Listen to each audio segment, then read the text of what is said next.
Welcome to week 2 of English 125 Introduction to Literature. This week you have 2 discussions that you need to complete and also a written assignment. The first discussion has to do with point of view, and in this discussion you're going to be talking about the point of view in literature. You're supposed to choose one short story from our textbook about which you have not yet written, and then you're going to analyze that short story in terms of point of view. This post should probably be 4 paragraphs in length. You've got 4 bullet points here, so you should create 4 little paragraphs in your post. How would you categorize the point of view? Is it first person, I, second person, you, third person limited, or third person omniscient? Is the point of view consistent throughout the story? Does it change? How does the point of view shape your reading of the work? And in what ways does the point of view contribute to or detract from your reading of the work? And finally, how does point of view relate to the story's themes or content? So basically you've got 4 questions that you're answering here, so your post should be about 4 paragraphs. Alright, so that's discussion 1. As usual, it's got to be at least 200 words in length. Responses to your classmates have to be at least 125 words in length. Also, please be sure to address your classmates by name when responding to them. As for discussion 2, here you're focusing on symbolism and theme. And so once again, you're looking at one short story from the reading assignments, and you're going to look at the symbolism in this story. And also, you're going to look at the theme or themes of this story, and also the use of images and how these two things relate to one another. When we talk about symbols, usually we're talking about something that you can see. The color red maybe being a symbol of passion. The cross is a symbol for Christianity. The color green being a symbol of rebirth and newness. These are what we mean by symbols. Themes have to do with sort of the overall idea behind a work. So when you think about themes, think about sort of the big picture issues in the story that you read. Ambition, jealousy. Is it a story about how it's important to persevere? Is this a story about the dangers of prejudice? So when you think about theme, think about these sort of big picture ideas. In addition to these 2 discussion posts, you're also going to write a short paper where you talk about theme and narrative elements in a short story. So you're going to use a short story from the readings in week 1 or 2. You're going to talk about what the theme of that short story is, and you're also going to identify at least 2 of the literary elements in the short story that contribute to the theme.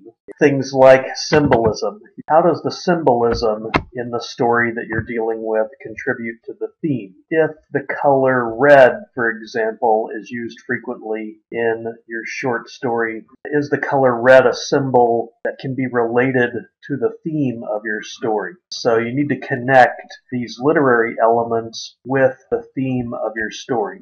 And so you're going to explain how those selected literary elements affect the theme of the story that you're working with. As with all papers, your first paragraph is going to be an introductory paragraph. It's going to contain a thesis statement. Your thesis statement is going to tell us what it is that you're going to discuss in your paper, and also what conclusion you're going to come to as a result of that investigation. Your thesis statement should mention what you think the theme of your short story is, and also your thesis statement should also mention the literary elements that you're going to discuss. Your thesis statement should also explain how those literary elements are going to affect the narrative theme. So your thesis statement, the things that you're going to put in this thesis statement, are contained in the prompt for this paper. So make sure that you tell us in that final sentence of the opening paragraph what you think the theme of the short story is, the literary elements that you're going to be discussing, and how these literary elements affect the narrative theme. These sorts of things should be contained in your thesis statement. So, paragraph number 1, an introductory paragraph The last sentence is going to contain the thesis statement. Then the other paragraphs in your paper will deal with the issues outlined here prompt. The final paragraph of your paper is going to be a concluding paragraph. This is where you're going to sum up what you've written in the paper and give us some additional food for thought. Why is this analysis important?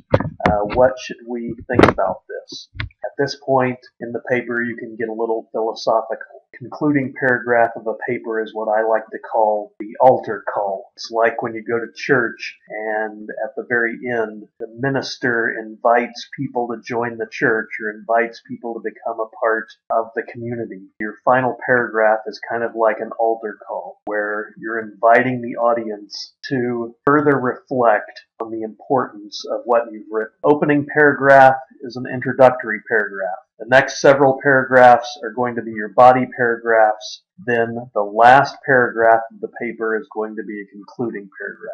This is a research paper, so you have to use outside sources, and those sources have to be scholarly sources. No Wikipedia, no CliffsNotes, no SparkNotes, no Schmoop, no eNotes. You have to use scholarly sources, and I would suggest that you look for those in the Ashford Online Library. You can find lots of scholarly sources there. As always, you have to cite those sources properly.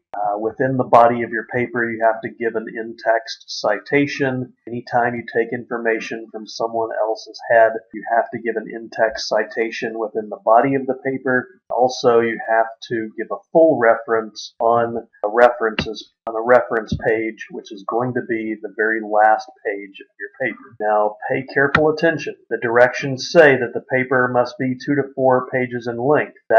Those 2 to 4 pages do not include the title page and the reference page. The title page is going to be page number 1. Then you're going to have 4 pages of analysis. Then you're going to have a reference page. So when you turn in this paper, you should be turning in something that is about 6 pages in length. If you just turn in 2 pages, you're not going to do very well on this paper. Read the directions carefully. You have to follow the directions. Employers want employees who can follow directions. Also, it's important to review the grading rubric for this paper. Make sure that you understand what it is that you're going to be graded on. This paper is worth 10% of your entire grade for the course. 2 out of those 10 points, 20% of this paper is going to be on whether you have skillfully described the theme of this short story and that you've sufficiently supported this description with references to the text. Another 20% of this paper is on literary elements. You have to identify at least 2 literary elements in the short story. Also, you need to discuss the effects of the literary elements on the theme. You have to identify the theme, you have to discuss literary elements, and then you have to connect those literary elements with the theme. This makes up the majority of the paper's grade. 40% of the paper rests on this. You've got to make connections between the literary elements and the theme of the paper. The rest of the paper deals with whether you make bigger connections between the text and other issues. So you can't just read the text for superficial information. Can you go beyond the text? Tell us what the author is really thinking about. It's not just a story about, say, a man catching a big fish, as in Ernest Hemingway's The Old Man and the Sea. It's about something more than that, something deeper, something that touches human beings on a very deep and meaningful level. It's not about just a man catching a fish. It's about life itself. It's about endurance. Make sure that your spelling and grammar is correct. Proofread your papers very carefully. Don't just rely on spell check. Spell check doesn't catch everything. Make sure that your paper is formatted according to APA standards. Double space your paper, Times New Roman 12 point, 1-inch margins all the way around the paper, those sorts of things. Make sure that the paper meets the page requirement at the very minimum. What you're turning in is a total of 4 pages at the minimum. Title page, page number 1. At least 2 pages of analysis, and then the references page. And really, 2 pages of analysis is just not sufficient in my mind. And then make sure that you meet the resource requirements. Scholarly sources. We want scholarly sources. No Wikipedia. No Yahoo Answers. no Cliff's Notes. Those are not scholarly resources. So I hope this helps. Please read the directions carefully.